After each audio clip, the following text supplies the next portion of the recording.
Karena ketika kamu memutuskan untuk pergi ke Jepang, kamu udah mengorbankan banyak hal teman-teman. Waktu, tenaga, pikiran, semuanya kan.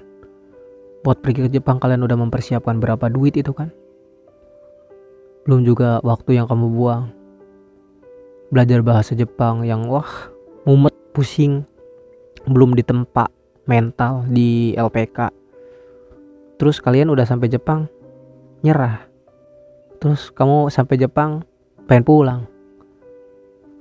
Terus kamu sampai Jepang gak betah. Ngapain?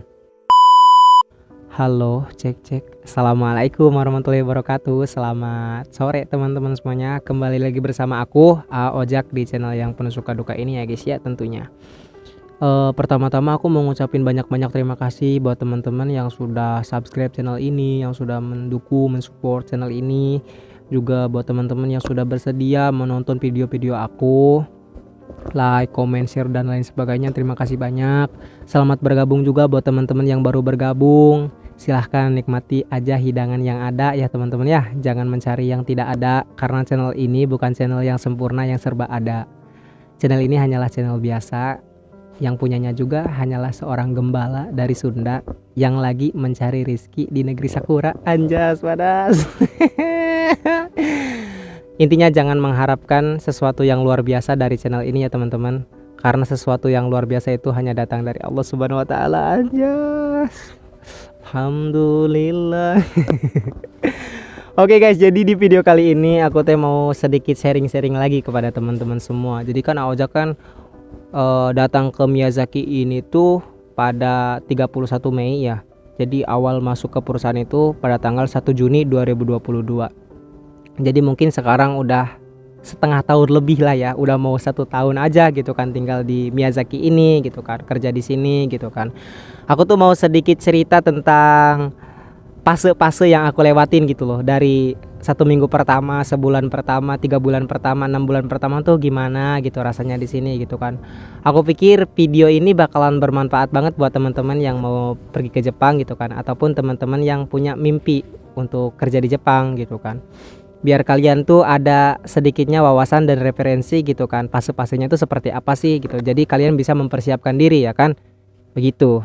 Tapi sebelum masuk ke pembahasannya, Ojak mau ngopi dulu seperti pada biasanya ya guys ya, biar ngomongnya tuh nggak balelo gitu kan, biar lancar ya guys ya. BTW Ojak udah beli kopinya sekarang berwarna biru ya teman-teman ya. Ini Georgia Emerald Mountain Blend No. 1 di Jerman.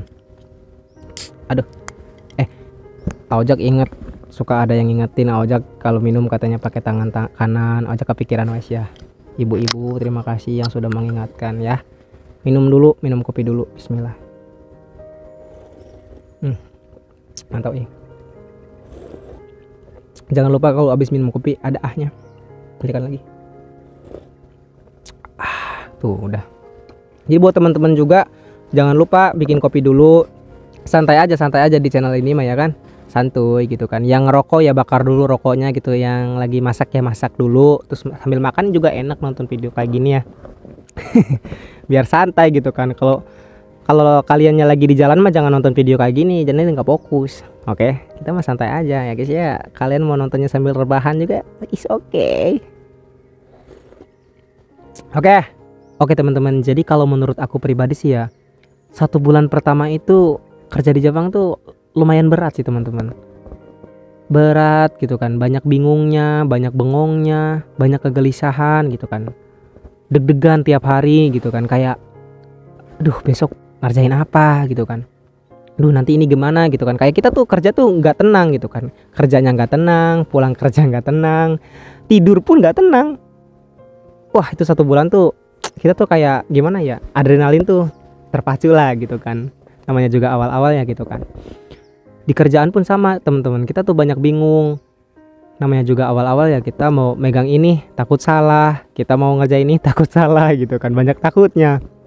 Jadi nunggu instruksi aja, nunggu perintah. Kalau diperintah ya ini, abis itu tuh kita tuh jadi nggak gimana ya, nggak tek gitu kerjaan tuh. Jadi abis ini kan selesai nih, terus nanya lagi, Orimasta selanjutnya ngapain ya gitu kan. Terus ini lagi diajari lagi ini, jadi kalau udah bisa makan enak ya gitu, tek tek abis ini gitu kan alurnya gitu. Awal-awal tuh gak enak banget pokoknya kayak gitu.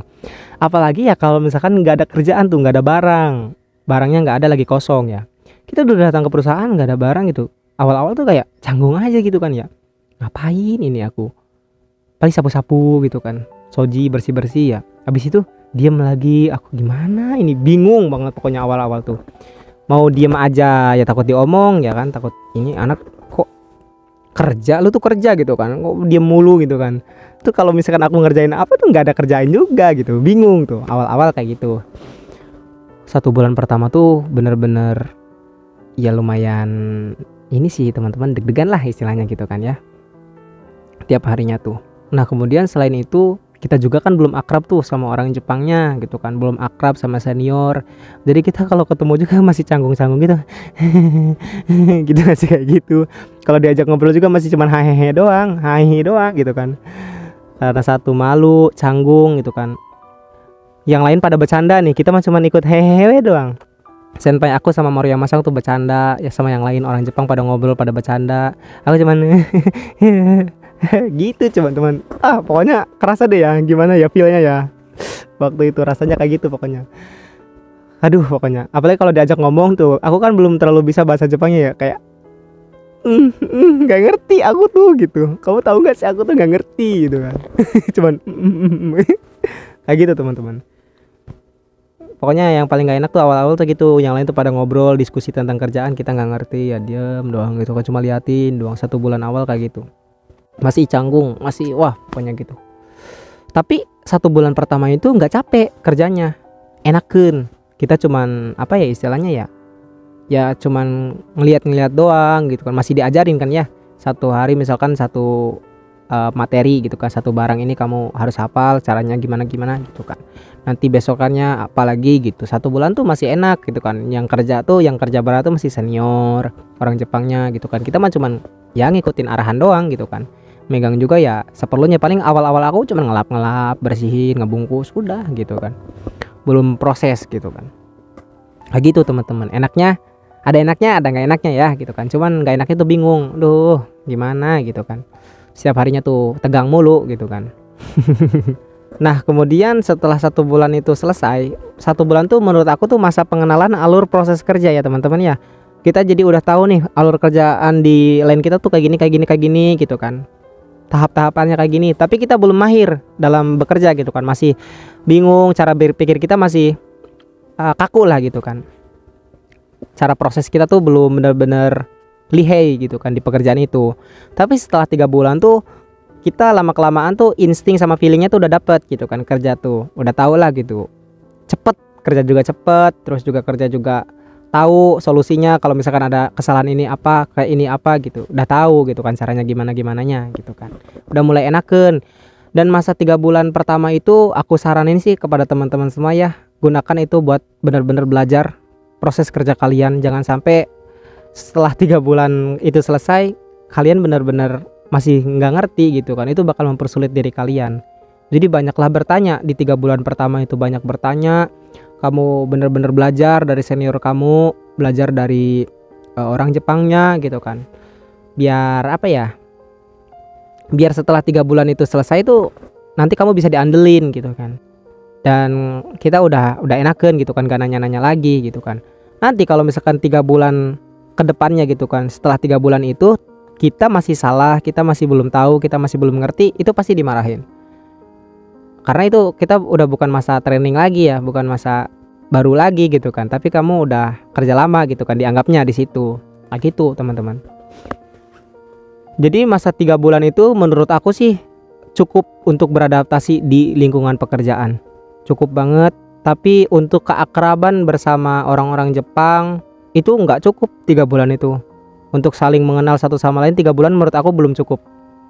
Kita dalam 3 bulan itu fasenya tuh justru mulai ketahuan gitu kan. Oh si ini tuh orangnya kayak gini, si ini tuh mulai ketahuan gitu kan, dari bercanda-bercanda gitu kan. Kita mulai ada crash, kita mulai ada saling diam-diaman, kita mulai marah gitu kan. Udah mulai lah gitu, ada gejolak-gejolak gitu kan di 3 bulan pertama itu. Nah setelah 3 bulan selesai, sekarang udah masuk ke 6 bulan lah gitu kan ya, itu mulai akrab tuh, mulai ada kedekatan kita udah mulai ada gitu kan, chemistry kita dalam bekerja pun ada, satu sama lainnya tuh bisa saling mengisi gitu kan pos-pos yang kosong. Enaknya tuh kayak gitu. Dan bercanda pun udah mulai satu frekuensi, bercandaan kita ke sini udah masuk gitu, kita ketawa bareng gitu kan. Kalau ke sini masuk lah, pokoknya kita mau ngebicarain apa aja udah mulai masuk gitu kan.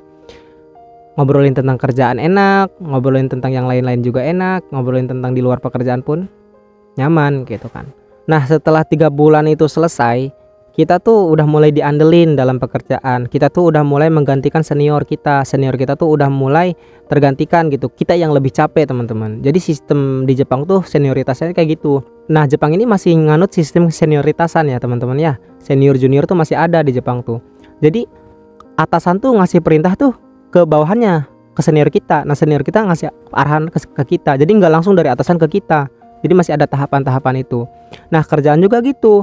Kalau kita pokoknya senior nih capek tuh kerjanya tuh, sebelum ada kohai datang, sebelum ada junior ya. Senior tuh capek banget kerjanya. Nanti pas juniornya datang, junior yang capek gitu, senior yang enak gitu. Senior yang jadi berubahnya gitu. Yang banyak di tempat tuh nanti juniornya gitu, bukan seniornya. Gantian. Nanti ada junior lagi. Ini mulai enak kerjanya. Ini yang beratnya ini gitu kan, yang baru. Pokoknya yang baru-baru tuh berat. Pokoknya 1 tahun pertama ya berat lah gitu kan, katanya sih seperti itu. Dan itu dijelaskan langsung oleh Maria Masang ke aku, biar aku tuh ngerti. Jadi kamu harus ngerti ya gitu kan, kamu kerjanya capek kayak gini ya emang wajar, kamu baru pertama kali datang ke sini gitu kan, kamu ngegantiin senior kamu ya harus siap, di atas di bawah gitu, harus siap gitu kan, kerjanya capek gitu kan gitu. Tapi itu bikin kamu ya jadi ngerti kan gitu semua pekerjaan di sini gitu kan. Ya mungkin seperti itu teman-teman. Jadi 1 bulan pertama itu nggak capek tapi bingung, serba bingung. 3 bulan udah mulai enakan lah gitu kan ya. 6 bulan tuh udah mulai capek teman-teman. Capek, kerja tuh capek. Benar-benar kita semua udah mulai berpikir gitu kan. Kalau salah pun kita langsung yang kenanya gitu kan.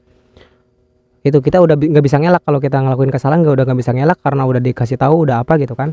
Kalau awal-awal mungkin kalau kita ngelakuin kesalahan kita masih bisa ngelak kan, wah belum diajarin, aduh belum tahu, maaf belum ngerti gitu kan. Tapi kalau udah 6 bulanan kita udah ngerti, kita udah bisa ya kan. Kalau kita salah ya kita salah, kita nggak bisa ngelak.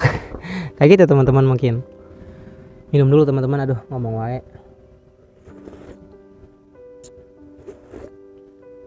Nah oke lanjut. Tapi ya di 1 bulan awal tuh rasa pengen pulang tuh benar-benar kuat banget. Karena apa? Karena tekanan tuh di mana-mana. Yang pertama kita tuh belum ada belum ada chemistry sama rekan-rekan satu angkatan kita. Misalkan kita satu apartemen tuh ada 4 orang. Nah itu tuh kita tuh belum akur tuh. Dalam artian tuh belum satu prinsip gitu kan. Masih beda-beda karakter kan ya. Ini orangnya kayak gimana, ini kayak gimana, ini pengennya tuh kayak gini, ini pengennya tuh kayak gini. Ya ibaratkan orang dari beda daerah di satu rumah kan gitu kan, itu kan beda-beda ya kan, dia diajarin sama orang tuanya gimana tuh beda-beda gitu kan. Jadi kita masih ada sedikit-sedikit bersitegang lah gitu kan, ada sedikit-sedikit perbedaan pendapat. Jadi udah di situ udah mulai nggak nyaman ya kan. Di apartemennya aja awal-awal tuh nggak nyaman, di perusahaan juga sama, kita tuh belum ada chemistry sama rekan-rekan kerja, kita masih banyak kenyamannya, masih banyak gak enakan, masih pokoknya belum tenang deh ngejalanin pekerjaan kita. Jadi tekanan dari situ membuat kita tuh pengen pulang teman-teman. Kayak aduh kayak gini banget ya kerja di Jepang gitu kan. Mungkin yang di rumahnya mah enak, kamu nggak bersyukur banget ya gitu kan udah kerja di Jepang. Lihat tuh orang-orang di luar sana pengen pada pergi ke Jepang gitu, pengen kerja ke Jepang gitu kan. Tapi nggak bisa ngerasain kan gitu kan saat yang kita rasakan gitu kan di awal-awal kerja di Jepang tuh seperti apa sih kayak gitunya gitu kan. Jadi bukan masalah nggak bersyukur atau nggak bersyukur gitu kan, tapi ya itulah yang kita rasakan hari itu gitu teman-teman sebenarnya. Makanya aku sharing ke teman-teman semua. Nanti tuh kalian tuh bakal ngalamin fase kayak gitu. Ribut sama teman-teman satu apartemen gitu, pasti ada cekcok gitu kan. Terus nanti ribut sama ini orang-orang perusahaan gitu, di perusahaan gitu kan ya. Pasti adalah cekcok gitu. Ribut bukan berarti berantem ya, tapi debat-debat gitulah yang bikin gak enak hati kan, itu bikin gak bisa tidur, bikin pengen pulang gitu kan. Apalagi ditambah kita semua ngerjain sendiri, serba sendiri. Kalau ada masalah kita sendiri gitu kan. Gimana gak stres ya teman-teman ya gitu kan. Gitu. Jadi yang bikin pengen pulang tuh ya itu sih kalau menurut aku. Kadang jadi kita pengen pulang gitu kan. Rindu rumah lah gitu 1 bulan awal tuh rasanya. Tapi yang bikin semangat di 1 bulan pertama tuh kita kan belum gajian tuh. Pengen ngerasain gajian pertama gitu kan. Pengen nyobain punya pegang uang gitu kan. terus belanja-belanja gitu kan. Seneng kan ya rasanya gitu kan. Awal-awal namanya aku juga belum pernah namanya punya gaji di Indonesia, belum pernah, karena belum pernah kerja ya. Gaji pertamaku guys seumur hidup tuh ya di Jepang gitu kan, pertama pegang gaji gitu, dapat uang gitu kan, gitu. Jadi yang bikin semangat ya itu gitu. Nah bayangin sama teman-teman, kita mah udah keteken ya di Jepang di sini sama kerjaan sama semuanya yang lain-lain gitu kan. Tapi kita harus pura-pura bahagia di depan orang tua kita. Kita harus pura-pura tegar di hadapan keluarga kita. Ketika kita video call, ketika kita nelpon, kita harus pura-pura bahagia, nggak ada apa-apa kok, aman, tenang gitu kan. Tapi yang kita rasakan di sini ya kan gitu. Kenapa kadang-kadang kita nggak mau ya bilang yang sejujurnya gitu ke orang tua, karena kita nggak mau orang tua kita khawatir, kita nggak mau lihat keluarga kita khawatir gitu, kita di sini kayak gimana gitu, kayak gitu teman-teman. Jadi nggak mudah merantau di Jepang ini sebenarnya gitu teman-teman. Jadi buat ibu-ibu, buat bapak-bapak yang anaknya lagi di Jepang ya doain gitu kan, sering-sering mendoakan dan juga support dengan baik gitu kan, jangan ditambah bebannya gitu kan, gitu sih. Banyak teman-teman aku juga yang curhat ya bebannya tuh kayak udah sama di kita gitu kan. Di sini kita bebannya kerja, di rumah juga jadi beban, ya pokoknya pusing gitu kan. Ada di titik kayak gitu teman-teman. Tapi it's okay, itu lah namanya juga hidup ya. Hidupnya harus dijalani seperti itu gitu kan. Gitu. Mungkin ini mah curhat-curhat aja sama Ojak mah ya, santuy. Ngopi lagi. Ngopi dulu, tos. Nah, yang aku rasakan tuh sampai 6 bulan aku kerja di Jepang tuh rasa pengen pulang tuh masih ada. Kayak kebayang rumah tuh masih ada. Mimpi pun tiap malam tuh mimpi ke rumah, mimpi di rumah gitu, mimpi sama orang-orang rumah. Gitu. Ya kan ada peribahasa ya, orang yang di laut pengen ke gunung, orang yang di gunung pengen ke laut gitu. Ya sama gitu. Orang yang di Indonesia pengen ke Jepang, udah di Jepang pengen ke Indonesia lagi gitu kan. Ini namanya juga hidup ya, seperti itu mungkin ya fasenya gitu kan. Aku nikmatin, aku jalanin lah gitu kan. Suka dukanya gitu kan, dan jadikan ini sebagai pelajaran gitu kan untuk hidup ke depannya. Menurut aku sih kayak gitu. 6 bulan pertama tuh bener-bener rasa ingin pulangnya tuh. Wah, aku tuh setiap berangkat kerja tuh pasti curhat-curhat sama si Hafiz gitu kan, sambil di sepeda tuh. Hafiz, kalau di rumah jam segini teh masih tidur gitu kan, di rumah jam segini masih gitu kan, bangun-bangun makan nasi uduk gitu kan, minum teh gitu kan, enak gitu. Kadang-kadang tuh suka ada kayak gitunya di hati kecil ya kan. Tapi ya udahlah, kita udah di sini gitu kan. Makanya nih buat teman-teman semua gitu kan, jangan cuman inginnya aja, jangan cuman mau pergi ke Jepang, kerja ke Jepang tapi kalian gak mempersiapkannya. Ya, persiapkan sebaik mungkin. Kalian harus pikir matang-matang.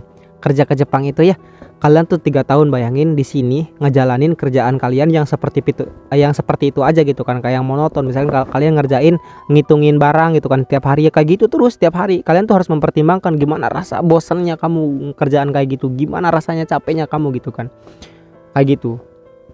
Nah itu bukan jadi kayak nyerah, takut gitu kan, kayak nggak jadi bukan. Tapi kalian tuh harus mempersiapkan diri. Oke. Berarti aku ingin pergi ke Jepang, ya aku harus siap gitu kan dengan segala resiko yang ada. Kayak gitu teman-teman. Aku di sini cerita kayak gini, cerita tentang real life hidup di sini kayak gimana rasanya gitu kan.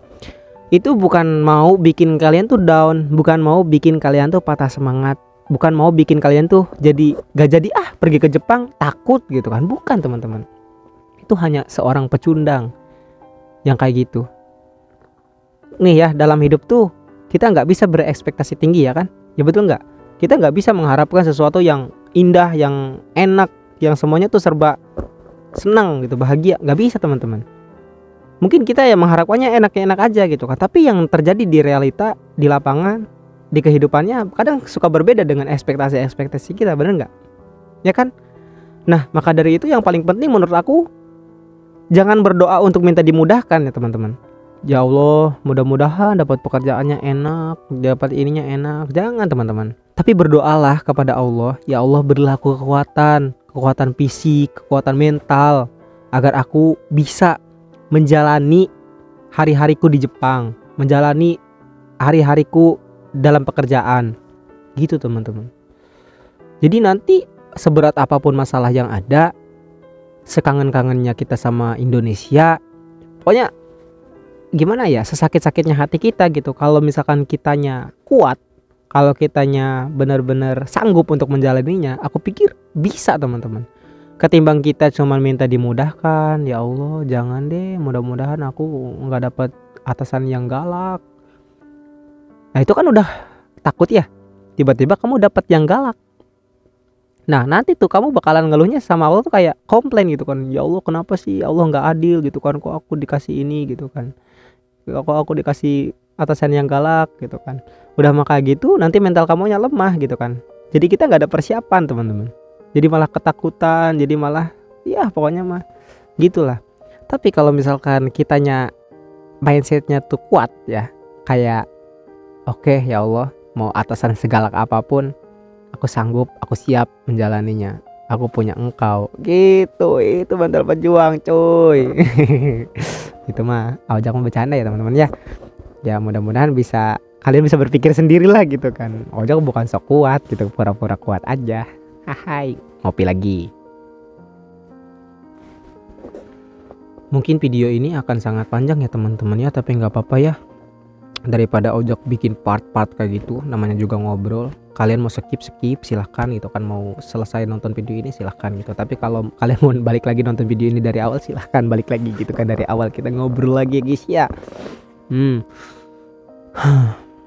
Intinya ya, kalau menurut aku sih ya, dimanapun nanti kalian ditempatkan, dimanapun nanti kalian bekerja di Jepangnya gitu kan, mau itu perusahaan besar, mau itu perusahaan kecil, mau bosnya galak, mau bosnya baik gitu kan, mau seperti apapun, seburuk apapun nanti kondisi kalian gitu kan di Jepang, intinya sih yang penting kamu siap menjalaninya, siap dengan segala resikonya.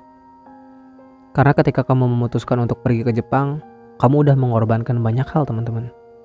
Waktu, tenaga, pikiran, semuanya kan. Buat pergi ke Jepang kalian udah mempersiapkan berapa duit itu kan. Belum juga waktu yang kamu buang.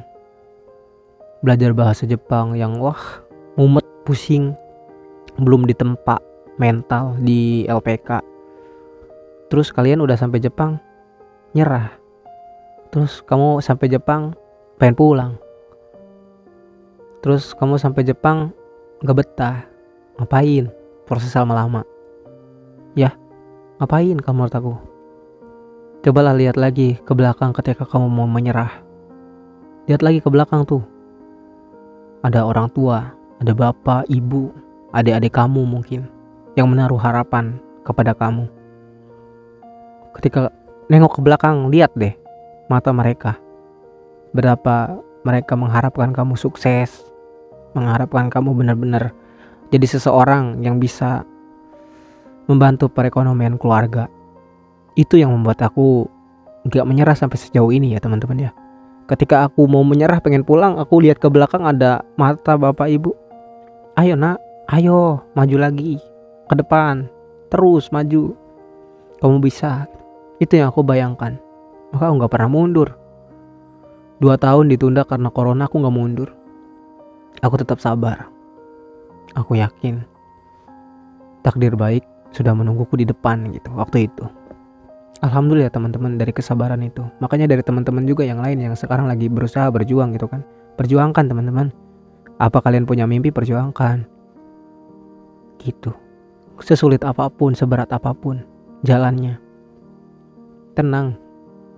Ada Allah. Kita gak sendirian teman-teman.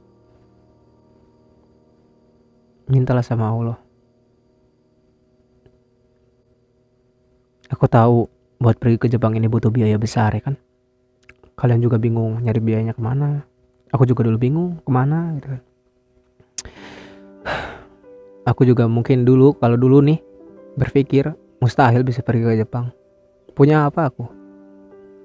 Untuk hidup ya sehari-hari aja pas-pasan lah gitu kan. Aku juga gak punya kerjaan, nganggur dulu. Punya apa teman-teman?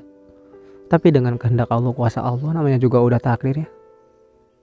Ya Allah yang punya jalan, Allah yang punya takdir. Ya alhamdulillah teman-teman, kesampaian kerja di Jepang sekarang gitu. Meskipun harus pahit dulu aku, pahit teman-teman, nggak ada yang enak loh teman-teman.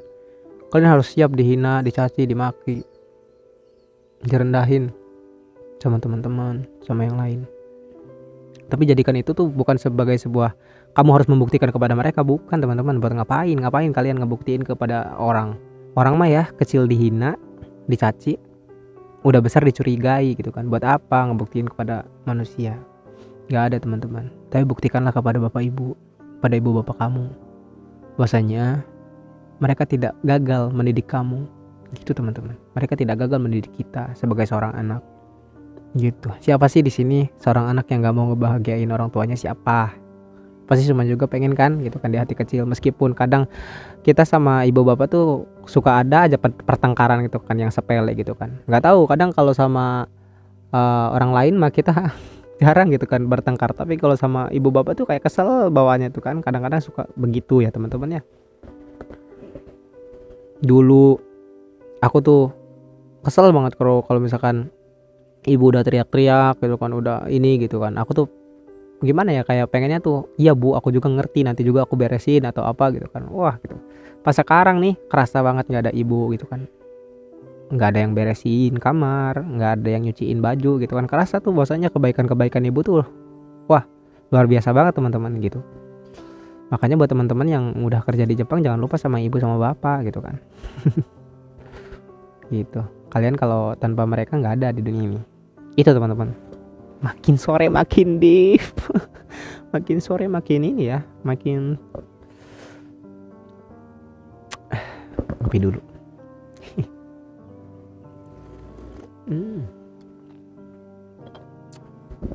Intinya tetap semangat buat teman-teman semuanya.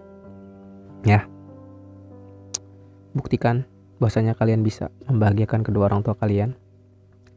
Ingat, niat yang baik Allah pasti bantu, tapi niat yang buruk jangan harap dapat bantuan Allah. Ya, ingat tujuan kalian ke Jepang untuk apa? Niat kalian ke Jepang untuk apa? Jangan ada untuk membuktikan kepada orang lain. Jangan ada untuk menyombongkan diri kepada orang lain. Apa yang disombongkan? Cuman kerja di Jepang, cuman jadi kuli di Jepang. Apa yang disombongkan? Duit. Gaji yang segitu. Apa sih teman-teman? Gak ada kok. Ya kan? Buat pamer-pamer gaji gede semua ya. Banyak orang yang gajinya lebih gede. Banyak orang yang udah punya perusahaan, udah wah uangnya udah miliaran gitu kan. Ketinggalan jauh kita kalau masih cuman masih pamer-pameran, sombong-sombongan gitu kan. Buat apa teman-teman ya?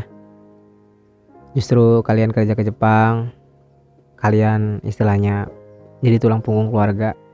Semangat, bantu keluarga kalian, lepaskan rantai kemiskinannya. Oke? Sekolahkan adik-adik kalian teman-teman. Semangat. Tos dulu. Tos. Bye bye. Ojak pamit. Assalamualaikum warahmatullahi wabarakatuh. Salam SCTP. Bye bye.